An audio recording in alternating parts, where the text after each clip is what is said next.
Вітання сябры, чык-чырык, бла-бла-шоу на Еўрарадыё, якім Міхась Ільін. Алексей Сапрыкін. Так, абмяркоўваем навіны беларускага твіттера ўжо другі тыдзень запар у нашай студыі. Мы з Міхасём ямо, спім, чытаем твиттер. І перадаем рымскі салют нашим гледачам, але паказваць мы, я думаю, яго не будзем. Просто будзем перадаваць. Павлу Свярдлову таксама прывітанне і рымскі салют. Вось, але як звычайна па традыцыі пачынаем з філасофскага твіта, і спонсорам сёння яго звяртаецца Яўген. Піша ён так: карыстацца твіттерам гэта як жыць у Беларусі. Ненавідзіш кіраўніка, але што рабіць? Ну, можна з'ехаць, напрыклад. З твіттера? Ну, так. Шмат якія іншыя такія медыамагнаты прапаноўваюць нешта сваё. Медыамагнаты. Цукерберг там зрабіў свой трэц. Ну, вось, дарэчы, пра гэта піша карыстальнік Лагацкі. Так быў жа ісход твіттерскіх у Блюскай і Мастадон. О, яшчэ які. Блюскай і Мастадон ёсць. Я Мастадон я называю? Мастадон. Не мастадонт. Мастадонт. Я пра яго штосьці чуў, але нават не спрабаваў. Блюскаем трошкі... Ну, я там ёсць, нават ёсць некалькі падпісчыкаў. Часам, можа, раз на тыдзень штосьці пошу, але нейкі такім замяняльнікам яго цяжка назваць. Вось, таму так, Лагацкі прапановвае перайначыць гэты твіт такім чынам. Карыстацца твіттерам гэта як жыць у Беларусі. Альтэрнатывы куды з'ехаць ёсць, але кватэра ў Новай Баравой гэта кватэра ў Новай Баравой. І што сумнае, што ведаеш. Добра, што не ў Мінск-міры. Ну, можна таксама сядзець чакаць смерці, але, блин, я разумею, што Ілону Маску яму не 70 год. Так, не 70 гадоў, але, слухайце... Чакаць прыйдецца вельмі і вельмі шмат. Але дачакаемся. Не факт. Я думаю, у чалавека, у якога ёсць 433 мільярды долараў, калі я не памыляюся, у яго ёсць магчымасці падоўжваць сваё здароўе максімальна. Так што гэта... Ну, у мяне, на жаль, такіх грошай няма, я не ўпэўнены, што я пабачу твиттер без маска. Беларусі яшчэ ёсць спадзевы. Нагуляецца ў гэтую цацку і выкіне. І прадасць Лукашенко. І тады будзе дакладна гэта тоеснасць такая твіттерская беларуская. Да, пачынаем, сябры.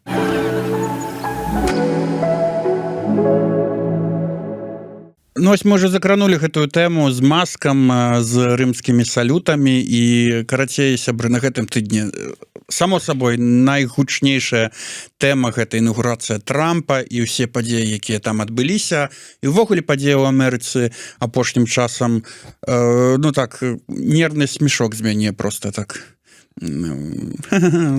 Чаго? Ну, таму што, слухай, пажары лясныя у Лос-Анджелесе, там шмат сяброў жыве. Дэвід Лінч памёр у Лос-Анджелесе. Трамп...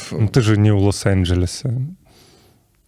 Ты ж у Польшы знаходзішся. Але ці ты боішся, ну, ведаеш, раптам гэта перакінецца. Там уже Маск кватэру купляе, пра гэта таксама пагаворым у Варшаве. Так што то ўсё, ведаеш, бліжэй, чым здаецца. Ну, слухай. Не, ну, насамрэч, гэта все...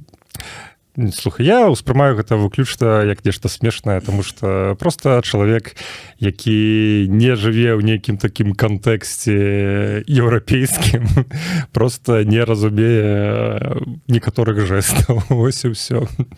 Ну, вось ты так думаеш, і шмат хто так думае, але карыстальнік Злыдзень заўважае, што гэта не рымскі салют, гэта зіга.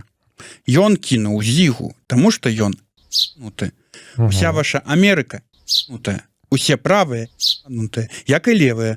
Транспіскі супраць плосказямельцаў, 5G камуністы супраць фашыстаў-рэптылоідаў. Ну ты. Трэба было яшчэ дадаць, не хапае напрыканцы. Ну ты усе. Такі крык душы, слухай. Не, ну чыста тэхнічна гэта, вядома, зіга. Ну, конечно. Але, ну, давайте правяраць гэты вугал падняцця рукі, ці дастаткова растапыреныя пальцы. А яшчэ вымерым чэрап. Вымерым чэрап. Гэта такое. Так, ну, слухайце, сапраўды, тых, хто, мне здаецца, хочуць, ведаеш, многія згладзіць вуглы і такі, ну не, ну яшчэ не. Але такія людзі, якіх ёсць грошы, якім хочацца ўлады, якія гэтую ўладу пакрысе атрымоўваюць, страшна нават уявіць, што з імі можа адбыцца і да чаго яны потым дабяруцца праз некаторы час. О, слухай, ну, гэтым таксама ёсць сэнс. Таму што калі у табе ты самы багаты чалавек у свеце, у тебя такое багацце ёсць, мне падаецца, сапраўды трошкі можаш губляць нейкую такую рэальнасць і пэўны момант ввогуле захацець. Слухайце, я ввогуле вырашу, што зіга больш не зіга. Цяпер гэта будзе маё асабістае прывітанне. Гатовы кожнаму ў свеце заплаціць, цяпер я буду рабіць так. Я думаю, што калі так адбудзецца, я думаю, у яго знойдзецца шмат прыхільнікаў, калі ён асабліва заплаціць. А калі б містер Біст гэта зарабіў, так увогуле, напэўна, все дзеці бы пашлі зігаваць. Я думаю, гэта недалёка да гэтага. Вось, іншыя карыстальнікі заўважаюць, што менавіта таму і памёр Дэвід Лінч, каб не бачыць пачатка гэтага ўсяго трындзіца, які прыходзіць у Амерыку і на нашу планету.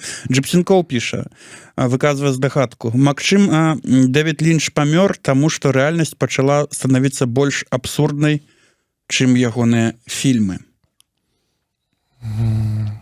Слухай, ну... Я насамрэч не вялікі фанат Лінча. Так? Так, а што вы так здзіўляецеся? Не здзіўляйся. Не, насамрэч, трэці сезон гэтага Твін Пікса шэдэўральны, я лічу асабіста, таму што асабліва менавіта тая самая серыя, гэта... Пра ядзерны выбух? Пра ядзерны выбух, гэта проста шэдэўр. Я проста глядзеў увесь сезон, я нічога не разумеў. Я не шукаў ніякіх сэнсаў спецыяльна, я проста кайфаваў эстэтычна ад таго, што адбываецца на экране. Памятаеш, там рука ёсць? Таксама, рука. Там была рука? Там была рука. Штосьці было так. Я даўно глядзеў, калі я толькі выйшаў, гэта трэці сезон. Ну, это было так, 17-й год. Ну, гэта уже 25 гадоў пасля. 8 гадоў таму, 17-й, калі выйшаў. 8 гадоў таму. А некаторыя людзі да гэтага часу не ведаюць, што ёсць трэці сезон Twin Peaks. Некаторыя людзі дагэтуль не ведаюць, што можна не глядзець другі сезон Twin Peaks. Можна адразу пасля першага глядзець трэці. Такі кароткі экскурс у творчасці. Кароткі экскурс, так. Ну і сучнасць Амебакін таксама ўторыць Джипсенкову. Уся сатира на американскую политику была недостаточно смелой в сравнении с реальностью. Это на что намеки? На Симпсонов? Да, акулам на всю сатиру, мне падаецца, якая есть такой у маскульці. Гэта было яшчэ 10 гадоў таму, ведаеш, калі там выходзіў гэты нашумелы серыял ад Netflix про картачны домик. Вось. І як па мне, ужо апошнія сезоны яны ўжо не адпавядалі рэальнасці, то бок рэальнасць там сапраўды ўжо выйгравала у нейкай такой відовішнасці у гэтага серыяла, тому што там акурат такі на выбарах удзельнічаў Трамп, все гэтыя скандалы з Трампам звязаныя, там з Хіларі, ўсё астатняе, і ты такі проста пасля гэтага ўключаеш картачны домик і такі, блин, што за калыханка. А вось падобна гэта можа быць таксама і на серыял «Слуга народа» украінскі, калі яны спачатку это ўсё нафантазавалі, а потым увасобілі ў жыццё. Ну, дагэтуль існуе такая канспіралагічная тэорыя, што гэта ўсё спецыяльна хітрыя украінскія алігархі праспансіравалі серыял і ад самага пачатку ішлі да гэтай мэты. каб падняць нейкую такую народную любовь Зеленскага, але гэта пакінем для канспіролагаў, для перадачы Саша, што ты несеш. Няхай там гэта абсудзіцца. Окей. А вось, слухай, канспіролагі таксама у Твиттары з'яўляюцца і наконт таго, чаму, хацеў сказаць Дэвід Лінч, там, чаму Ілон Маск зрабіў такі жест, які ён зрабіў. Ян Аусешкин піша: «Такое случается, если слишком много сидеть в Твиттере». Гэта намёк на тое, што... Ладно, не многія ведаюць, што, магчыма, трэба растлумачыць, што ў Твиттары, не ведаю, як дагэтуль, але раней быў такі прыкол, які называўся «складаць Гітлера». То бок адзін карыстальнік пішу літару Г, потым іншы карыстальнік там у рэплаях піша, і так яны складаюць. Ну, быў такі проста нейкі лакальны твітарскі прикол, мем. Магчыма, гэта намёк на гэта. Які пранк, который выйшаў з-пад кантролю? Так, што ўсё ж такі Маск сваю вырашыў скласці. Цяпер будуць складаць у Твиттары не Гітлера, а Маска. Ну так, дарэчы, пра гэта жартавалі, здаецца, у Твиттары. Даволі забаўна. А можа быць, гэта намёк на словы Глеба Семёнова, які кажа пра то, што тусовачка беларускага Твиттары такая крайне праванацыянальная. Ну, ён неяк трошки перабольшвае сваімі ацэнкамі. Яна проста існуе. Яна проста існуе. Але існуюць і нашы любімыя мемчыкі.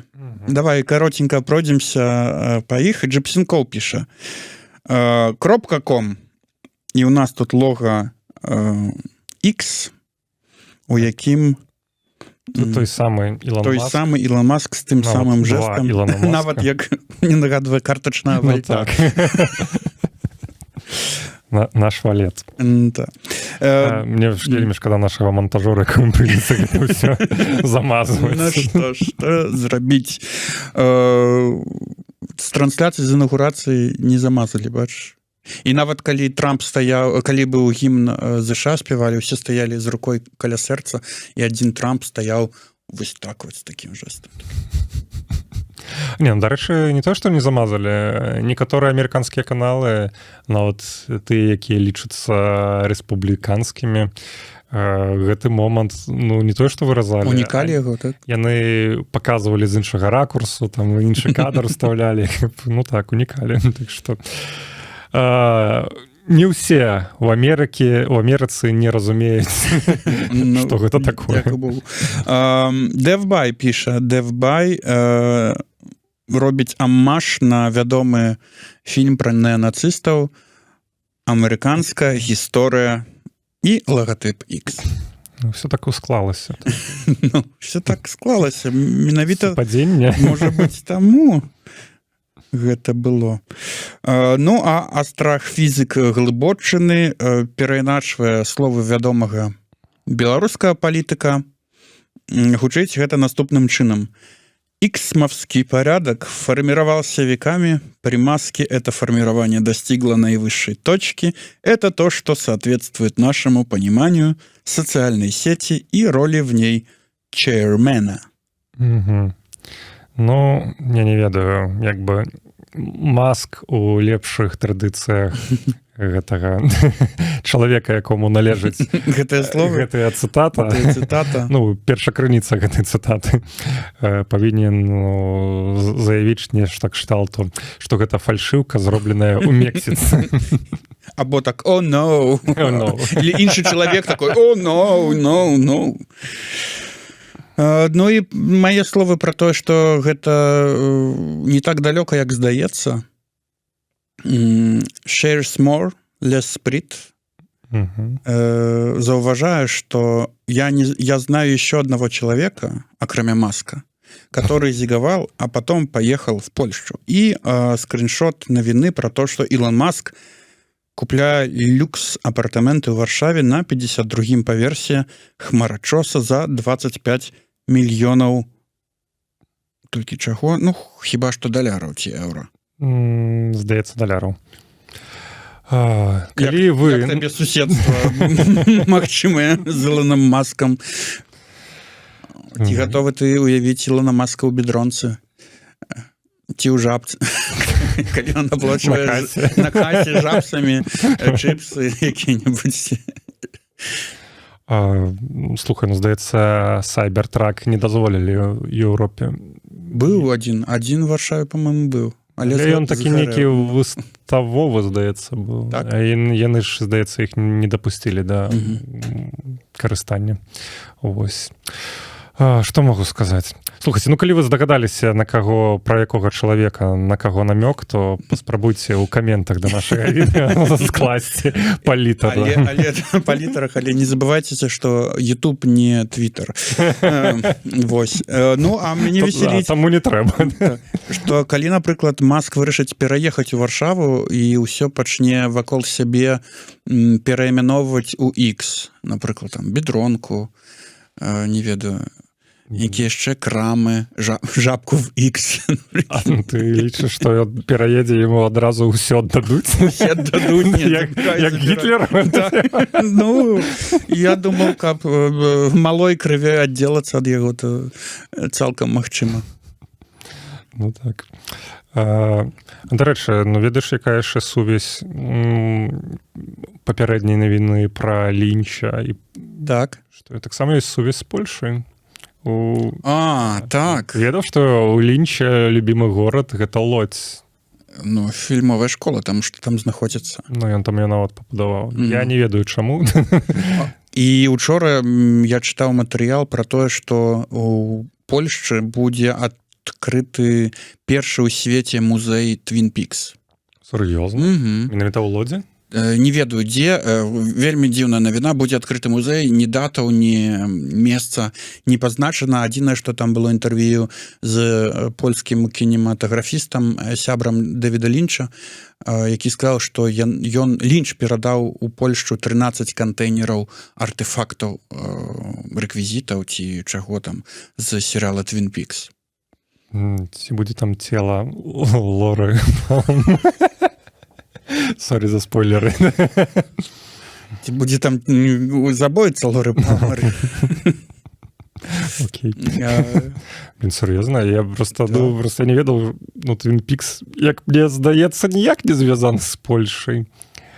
Наколькі я памятаю серыял. Не, ніяк. Ну, гэта было, ну ладно, прикольно. Але вось такім чынам. Ну, але завершым давай гэтую тэму з Маскам таким твитом. Захват серотонина пишет. Уверена, что после инаугурации Трампа была закрытая вечеринка, где он вместе с Илоном кидал зиги, а Мелания сидела в своей шляпе, закрывающей глаза, потому что только она способна так выносить происходящее. Блин, цікава, ось калі Підіді. Да, я адразу сама подумав про Підіді. Все ж таки, йому, здається, ще ж не винесли присуд, ще там ідзе нейкае разбіральніцтва. Так.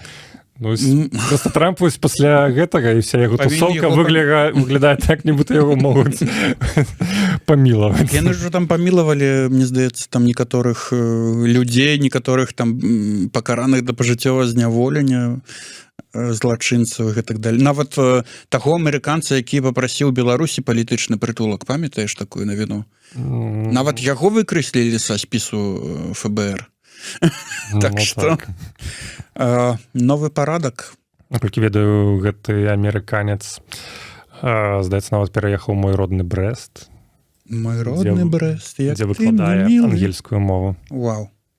Але гэта не факт. Магчыма, гэта такое было нейкі вброс. Але, ну, чаму не падзяліцца фейкам? Пажывем, пабачым, што будзе ў Амерыцы, што будзе ў нас, ну і працягваем.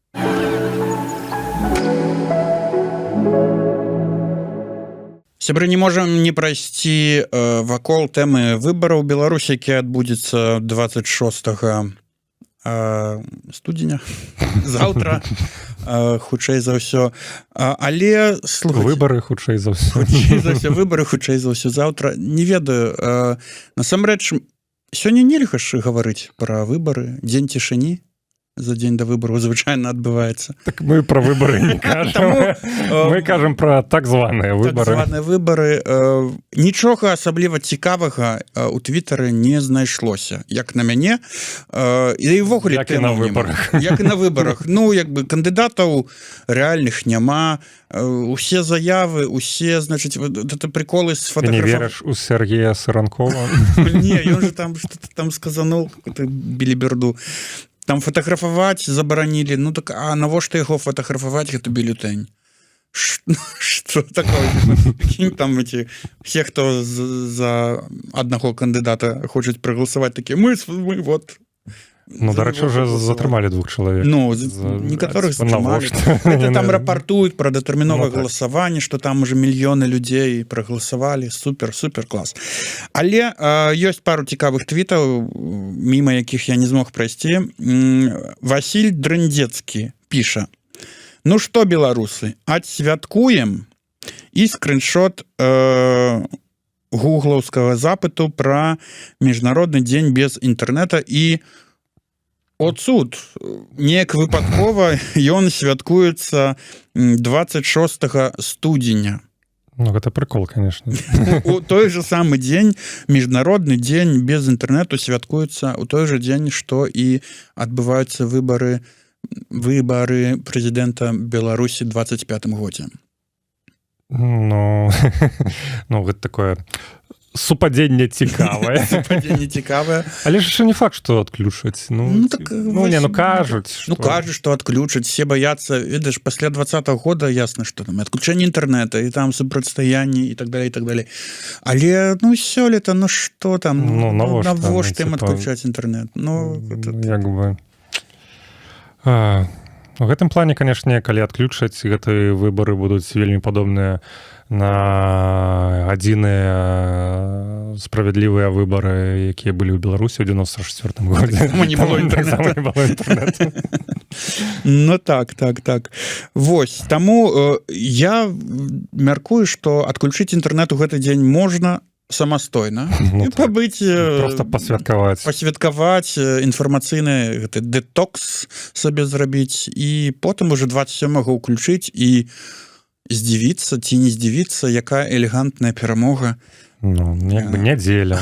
Можна адпачыць. Можна схадзіць там куды-небудзь. У касцёл.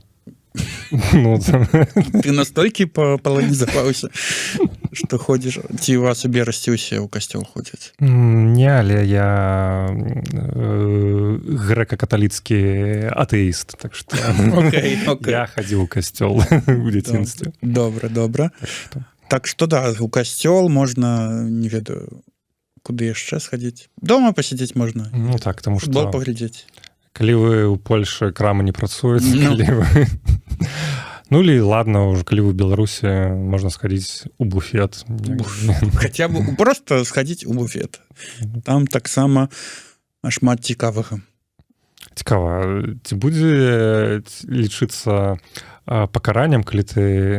Ці будуць неяк караць за тое, што ты, напрыклад, прыйдзеш на выбарчы участак, просто каб схадзіць у буфет і нікуды не пойдзеш далей. Ведаеш, у меня такая гісторыя ёсць у запасе.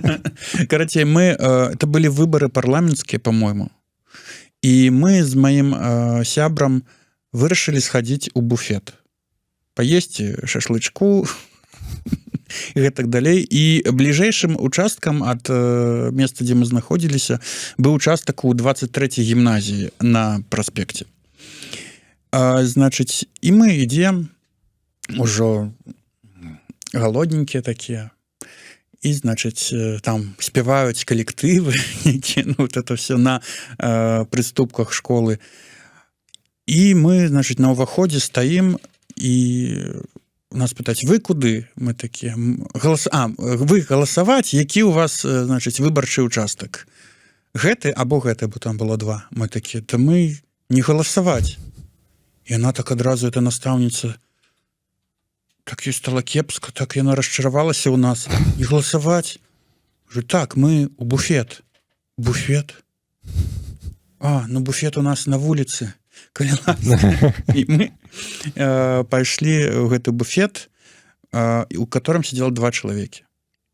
Прадавачка? Не, прадавачка прадавала, а сидзела ў буфеце вядомая беларуская парачка Ядвіга Паплаўска і Александр Ціхановіч. Вау. Яны сидзелі ў гэтым буфеце, таксама глядзелі на гэтыя выступы калектываў. Мы з імі так віртуальна паднеслі пластикавы кубачак і потым яны сышлі. Ось такая гістарыя. Ты хлусіш. Не, сур'ёзна. Яны хадзілі па буфетах. Яны хадзілі таксама па буфетах, так што... Яны жывыя людзі. Так. Блин. Все ж таки, як выбары аб'ядноўваюць. Як выбары. Звычайных беларусаў і зорак беларускай эстрады. Можа быць, яны хацелі, каб іх запрасілі, ці мы не паспелі на іх выступ. Бо яны да гэтага гралі завіруху. Завіруху. А было лета нейкае было, па-мойму, такое. Штосьці. Год 16, напэўна. Вось, але яшчэ адно ёсць у нас назіранне ад карыстальніка шуфляткай па башке. Піша ён так: калі жонка назіральніца, а свякруха, ну, напэўна, тут цешча, завуч на пенсіі, цябе не хвалююць гэтыя маскаўскія зігі. Цябе хвалюе, ці пусцяць гэтыя бабы цябе да хаты, калі датэрмінова не прагаласуеш. Нявыдуманая беларуская рэчаіснасць. Так, осуджаем за слово бабы. Так, осуджаем. И осуджаем за жонку назіральніцу. Так, і свякруху завуча. І свякруху завуча на пенсіі. Ну, спадзяюся, карыстальніка шуфляткай па башке ўжо пусцілі домой, таму што датэрміновае галасаванне скончылася, і яму не прыйшлося спаць гэтыя 5 дзён дзесьці там на дыванку перад кватэрай. Вось, але, ну, слухай, я недавно зразумеў, для чаго гэтае датэрміновае галасаванне робіцца. Ну, вау, як это адбылося ў цябе? Ну, як бы, ведаеш, у меня есть знаёмыя, которые ходзяць на датэрміновае галасаванне і хваляцца, што яны прагаласавалі за правільнага кандыдата. Okay. Я разумею, а... Чаму у цябе ёсць такія знаёмыя? Ну, так атрымалася. І я думаю, а навошта вам галасаваць за правільнага кандыдата яшчэ датэрмінова? А потым зразумеў, калі датэрміновае галасаванне на іх там усялякіх там ваенных, значыць, чыноўнікаў, студэнтаў, я не ведаю, вязняў, яны так оп-оп-оп-оп-оп-оп іх збіраюць, яны галасавалі, і яны вот менавіта тут ствараюць нейкую яўку. А за каго прагаласуеце, там ужо не важна. Ну, так яно і робіцца. Яўка, бо самае важнае, мне здаецца, стварыць яўку на гэтых выбарах. Ну, ці прынамсі выгляд яўкі. Выгляд яўкі, так. Каб легітымізаваць гэтую уладу. Так што не хадзіце на выборы, сябры. Это твоя офіцыйная пазіцыя. Это моя офіцыйная пазіцыя. Ну, слухай, дэмакратычныя сілы да іншага, здаецца, агітавалі. Ну, бачыш, это іх афіцыйная пазіцыя. Яны могуць супярэчыць адна адной. Ладно, насамрэч, я таксама да гэтага далучаюся, што як па мне, гэта маё асабістае меркаванне, лепш у гэты дзень пасядзець дома і пайсці ў касцёл.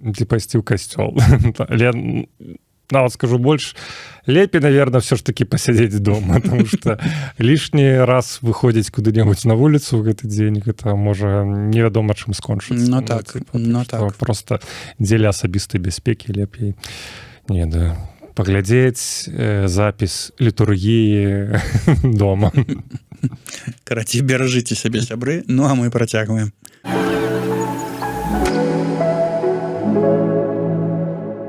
А працягваем мы вечна зялёнай тэмай, звязанай з беларускім і беларускамоўным кантэнтам. І гэтым разам карыстальніца Аліна, яна ж Алія, піша сваё меркаванне такім чынам. Як там кажуць, выкажы сваё меркаванне і бяжы, толькі я не пабягу. Хочаце незалежнасці ад Расіі, перастаньце ствараць і спажываць расійскамоўны контент, бо ўсе адмазкі пра грошы, пра аўдыторыю ў 2025 выглядаюць крынжова, ужо проста немагчыма. І працягвае яна так. Спажывайце беларускамоўны контент, відэа, музыку, тэксты, толькі мы можам стварыць попыт на яго, попыт стварае прыбытак для аўтарак, а прыбытак матывацыю ствараць больш. Калі мы хочам незалежную культурную прастору, трэба свядома падтрымліваць яе тут і цяпер.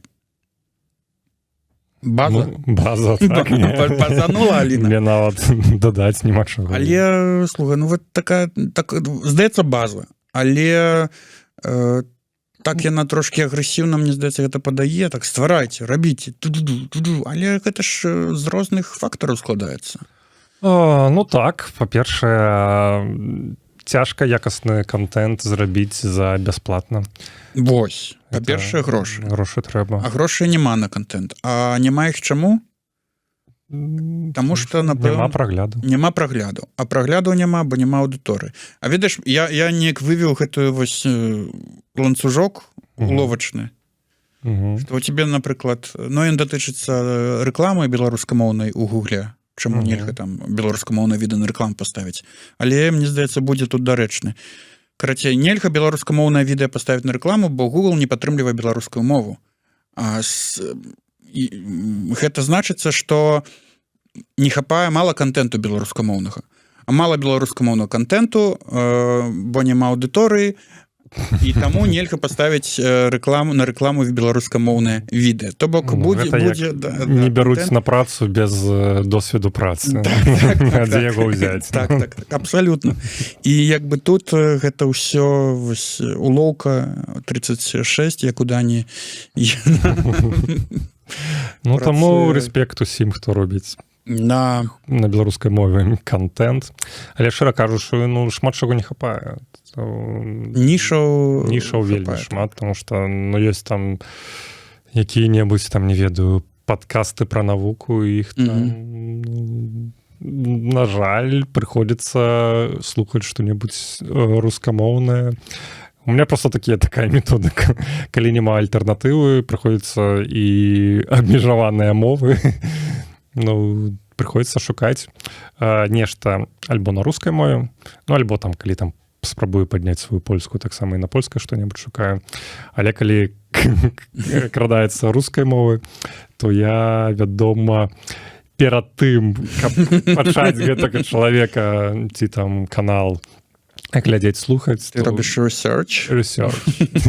Просто, а калі неяк так ведаеш, агулам, ну неяк па нейкім такім знешніх прыкметах, напрыклад, зайдзеш на канал, ну там не бачыш там рускіх сцягоў, ці там не бачыш пасылкі ВК, ну так, што-небудзь такое, то я просто запытываю пра гэта ў чата GPT, кажу, вось, напрыклад, гэты канал быў заўважаны, ну там умоўна ва нейкай там падтрымкі Расіі ў вайне супраць Украіны. І што ён пісьменна піша чат GPT, адказвае на пытанне, ці? Ну, нормально такое робіць. Ну, альбо, не, ну там звычайна гэта все зводзіцца да таго, што он просто неяк так караценька кажа, што гэты канал не быў у такіх выказваннях заўважаны. Альбо часам, калі сапраўды ён не быў, але альбо калі там, напрыклад, аўтар, наадварот, там мае нейкую там пазіцыю, можа пра гэта таксама напісаць, што типа канал там, наадварот, там аўтар канала там выступіў супраць палітыкі Пуціна, і он зараз там аўтар не жыве ў Расіі. Такі, ну окей,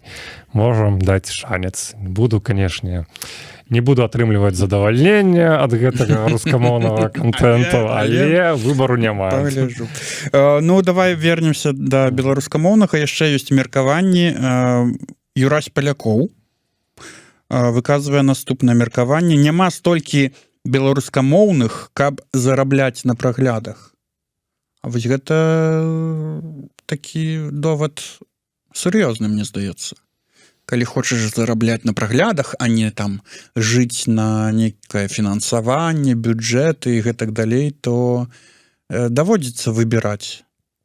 Ну, тут ужо пытанне хутчэй да стваральнікаў контента.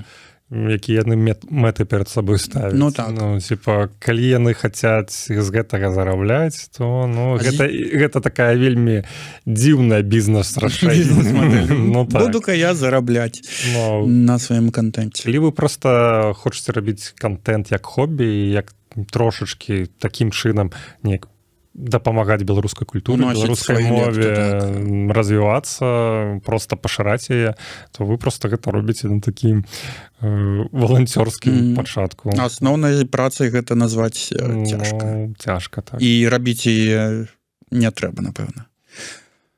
Сябры, так што будьце уважлівы, калі вы думаеце змяніць сваю дзейнасць і падацца ў крэатары, то разумееце, з якімі наступствамі прыйдзецца вам сутыкнуцца. Але гэта не значыць, што не трэба... Не значыць, абсалютна не значыць. Не трэба не рабіць па-беларуску, а рабіць па-руску, напрыклад.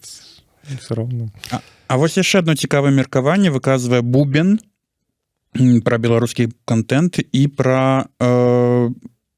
ужо не пра крэатараў, а пра гледачоў. Праз страх выпадкова штосьці паглядзець не тое ці падпісацца не на тое, узровень спажывання кантэнту пра Беларусь і побач знізіўся да 3%. Не ведаю, адкуль такія лічбы канспіралагічныя. Я думаю, так, проста для чырвонага слаўца. Для чырвонага слаўца. Ну, сапраўды, слухай, ужо невядома, які там канал прызналі экстрэмісцкім, які не прызналі, якого чалавека прызналі, уже іх проста столькі, што ты, слухай, я немагчыма все гэта вызначыць. Ну, слухай, мне недзе год таму амаль усе мае соцсеткі прызналі экстрэмісцкімі. Так. Акрамя Твиттера. Не дапрацоўваеш. Яны не дапрацоўваюць.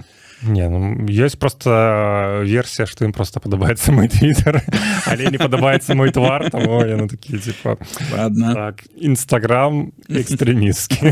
Ладно. Ну, вось, і я на пачатку таксама, калі там прызналі, я там, вядома, там трубіў ва ўсіх соцсетках, што вось, гэтая соцсетка прызнана экстрэмісцкай, там, калі вы ў Беларусі адпішыцеся, там, потым праз тыдзень, там, паўтара ў гэта там яшчэ. Но потым неяк перастаў гэта рабіць, тому што, ну, разумею, што, слухай, ну, у Беларусі пры жаданні, ну, пасадзіць могуць за все, што заўгодна, і калі захочуць, яны гэта зробяць. У меня есть просто такая хрыстаматыйная гісторыя пра знаёмага, які ўжо, дзякуй Богу, зараз у бяспецы, але вось ён паспеў пасядзець на сутках, акурат такі, за экстрэмісцкі контент. Экстрэмісцкім контентам прызналі вось што. Яго выклікалі там на допыт у КДБ, і КДБшнік лістаў яго тэлефон, і ў яго акурат такі, як чалавек, які захоўвае сваю бяспеку, не было ніякіх лайкаў, ніякіх падпісак, там максімальна чыстая гісторыя. Чыстая гісторыя, ўсё такое не дакалупацца, як ён думаў. Але як бы супрацоўніка КДБ гэта не задаволіла, ён знайшоў да чаго дакалупацца. Ён зайшоў у YouTube, так, прыладу. І сярод рэкамендаваных відэа узнік відос нехты, калі я не памыляюся. І ён кажа, ну все, нехта. Ён кажа, так слухайце, я ж не падпісаны, гэта ж проста рэкамендацыя. На што яму супрацоўнік адказаў? Ну, я же гэта бачу з твайго тэлефона, значыцца, гэта ты мне распаўсюджваеш. О, боже мой. Чалавек паехаў на суд. Ну, так што, ну, тут, так, можна падвесці пад любое, карацей, ясна. І як бы гэта ўжо такая, здаецца, ну, такая крынжовая гісторыя, але глобальна, ну, як бы, што ввогуле перашкаджае сілавікам взяць цябе з твайго тэлефона падпісаць на нейкі ці паглядзець. Ой, глядзі, та твой тэлефон не распаўсюджвае відэа, чык-чырык, ой, глядзіце, это экстрэмісты там сядзяць, гарлапаняць.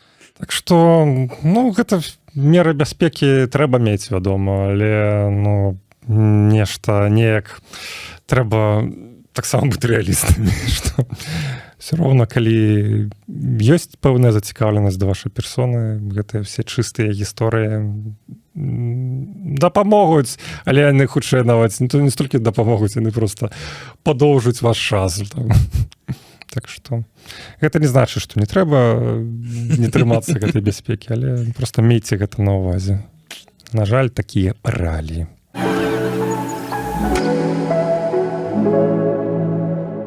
Наступная наша тэма звязаная з адным з тых контентаў, які мне найбольш падабаюцца ў Твіттары, менавіта цікавыя розныя мапы. І сёння... Я таксама іх люблю, тому што там амаль ніколі няма Беларусі на гэтых мапах. Але, слухай, твітарскія знаходзяць свае адпаведнікі, і вось сёння нам на вочы патрапілася мапа з самым вядомым выдуманым персанажам па краінах у Еўропе. Каго мы тут бачым? Бачым Штирлица у Расіі, Барата у Казахстане, Дракулу у Румыніі, Зену у Грэцыі. Ну, хіба так. Ну, гэта таксама трошкі... Далей Джеймс Бонд, Голдмембер у Нідерландах, Эркюль Поро у Бельгіі, і гэтак далей. Але Беларусі няма. Беларусі няма, але я там бачу, што ёсць персанаж канібала Лектара, якога можна... Ладно. Але ён у Літве. І, вот, дарэчы, Андрэй Стрыжак якраз такі гэта таксама заўважае і пытаецца, а чаму канібал Лектар літоўскі персанаж? Ну, насамрэч, такое ёсць. Ну, гэта трэба было глядзець фільм недзе ў нулявыя был приквел пра канібала Лектара, так. Дзе пра яго маладыя гады. І акурат такі там дзеянне адбывалася, пачатак там было менавіта ў Літве. Ось, так што я гэта, в прынцыпе, ведаў, але мяне ў гэтай мапе здзівілі іншыя персанажы. Напрыклад, вось тое, што персанаж, якога, здаецца, звалі Сківіцы у Бандіане, гэта яшчэ з Роджерам Мурам, ён там у 2 фільмах граў, ось, ён аказаўся палякам. Я падумаў, што гэта Франкенштайн. Не, гэта Сківіцы з Джеймса Бонда. Окей. І я нават залез сёння у Вікіпедыю пачытаць, тому што я такі фанат Бандіаны, глядзеў ўсё і па некалькі разоў, для мяне гэта было адкрыццё, тому што у фільмах не было ніякага намеку, не было такого, што ён там дзерэцца з Бондам і крышыць курва. І закусвае пірогамі, да. Але аказалася, што гэты персанаж, на жаль, я кніжкі прачытаў, там, здаецца, 3 кніжкі Бандыяна, яшчэ там недзе у падлеткавым узросце. Гэта ўсё ж такі ў кнігах апісваецца. Ага, што ён паляк. Так. Больш за тое, што там яшчэ ёсць адзін персанаж з Бандыяны, які нібыта з Латвіі.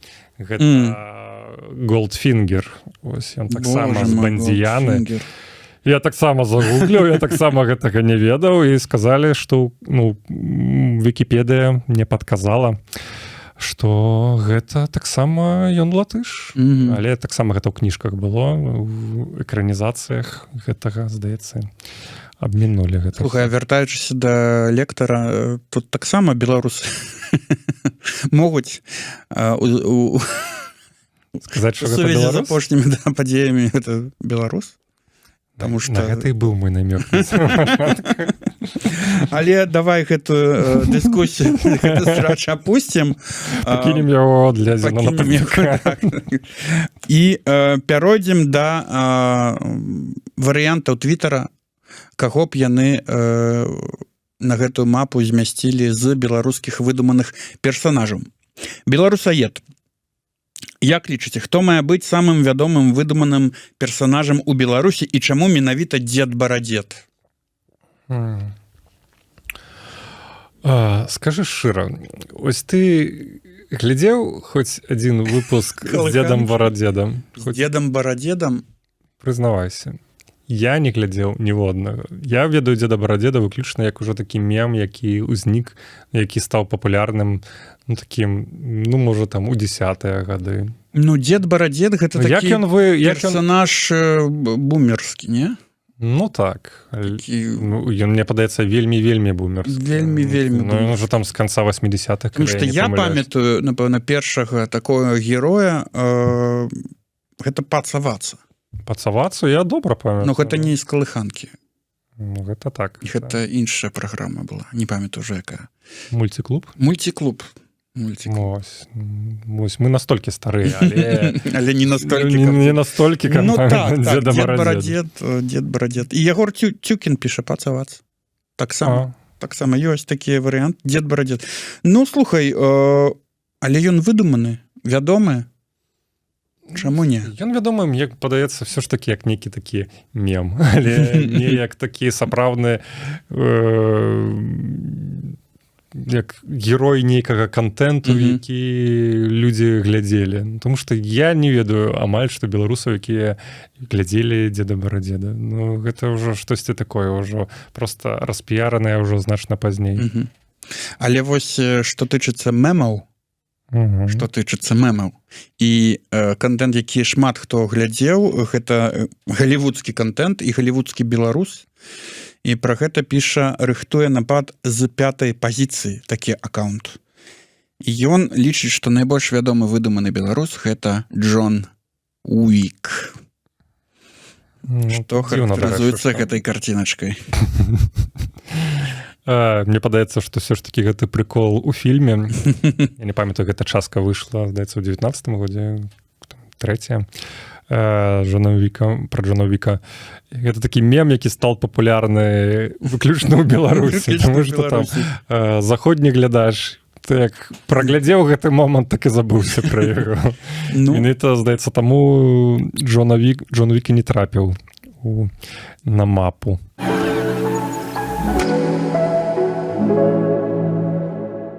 Да культуры. Пяройдзем да культуры.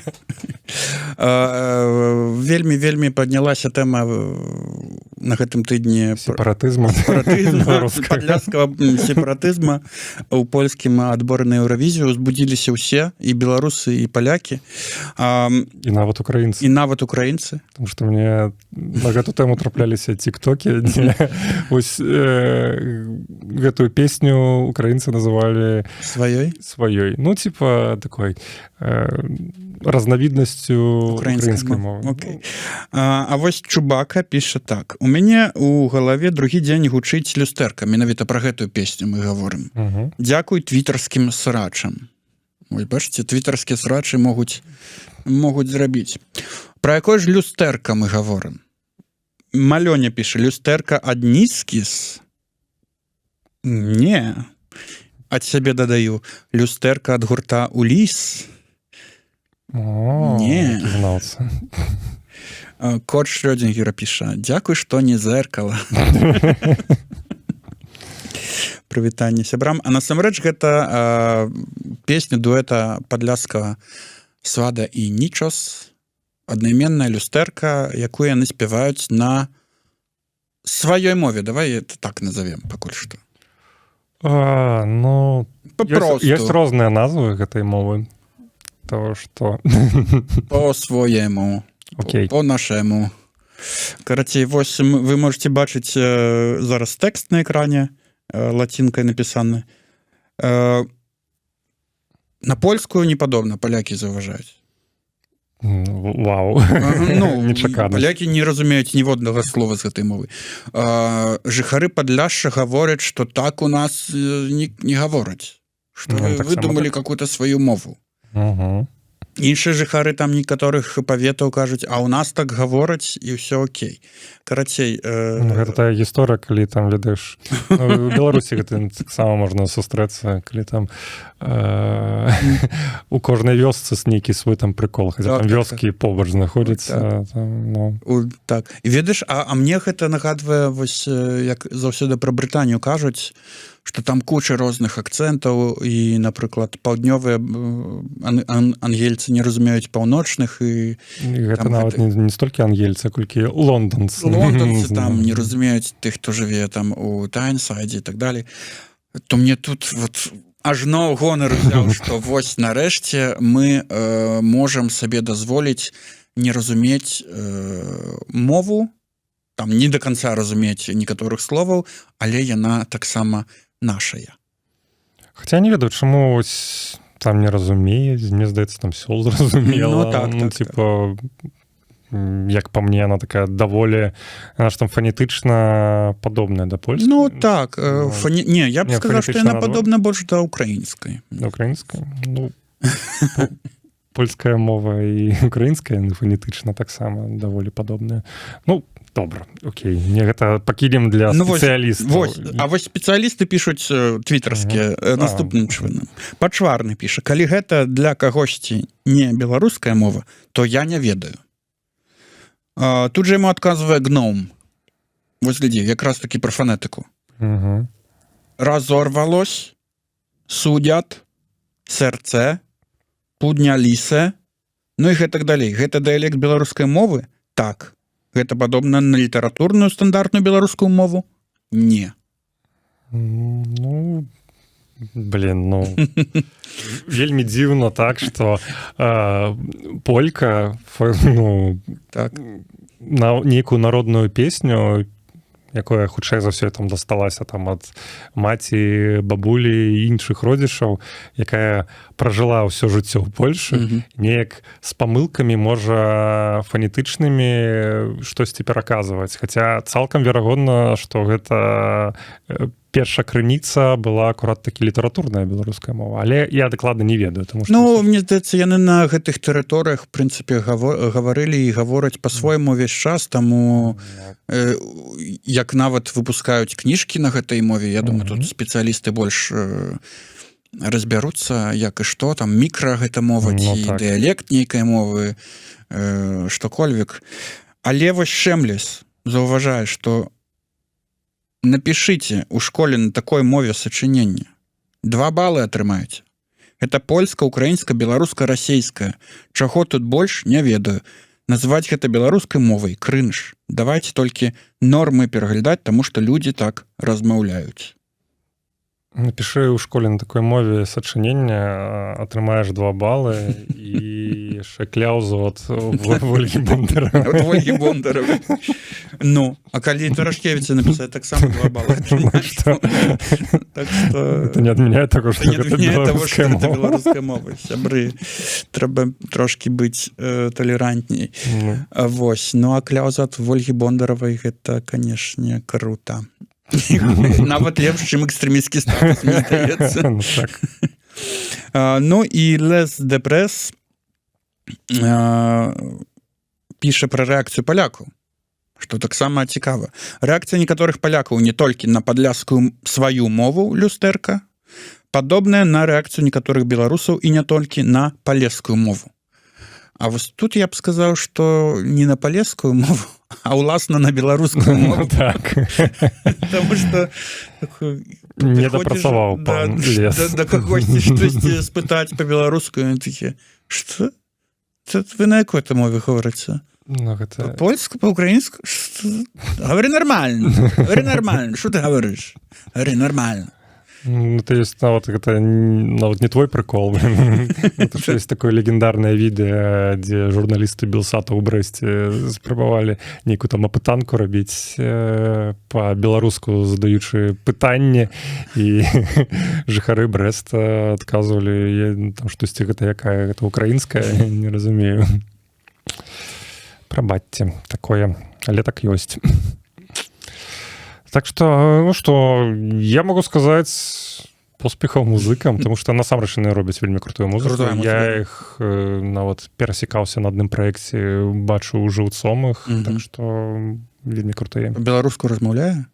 Ніка. Я з імі не размаўляю. Тому што я на той момант не ведаў, хто яны. Окей, ну цяпер мы іх ведаем, і поспехаў ребятам. Так.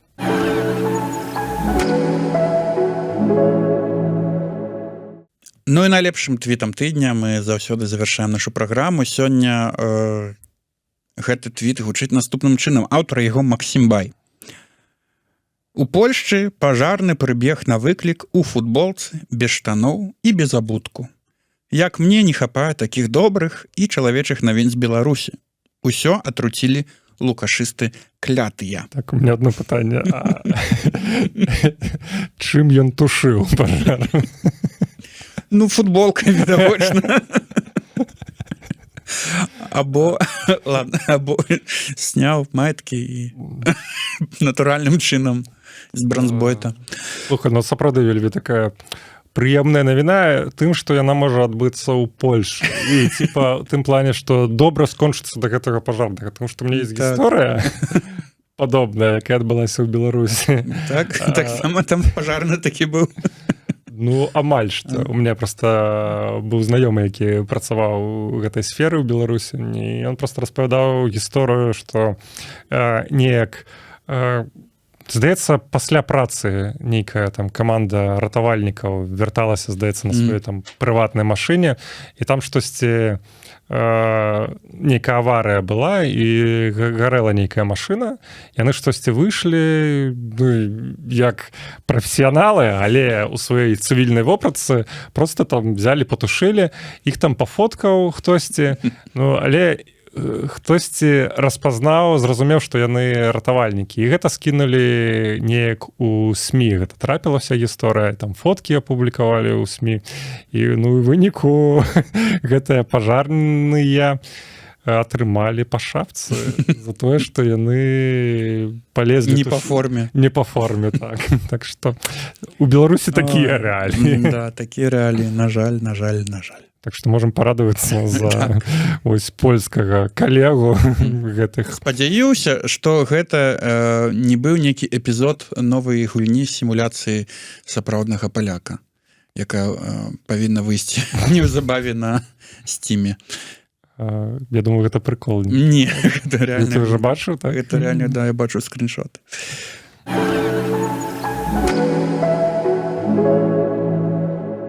Ой, ну на гэтым будзем развітвацца. На гэтым будзем развітвацца, сябры. Дзякуй, што глядзелі нас, былі з намі да канца, чык-чырык. Так, і поспехаў вам, і ні з кім не вітайцеся рымскім салютам. Ні з кім не вітайцеся рымскім салютам. Не сядзіце заўтра у інтэрнэце, не выходзьце на вуліцу. Раптам што не так. Ну і слухайце добрую музыку, глядзіце беларускі контент. Гэта быў Міхась Ільін. І Алексей Сапрыкін. До сустрэчы. Пакуль.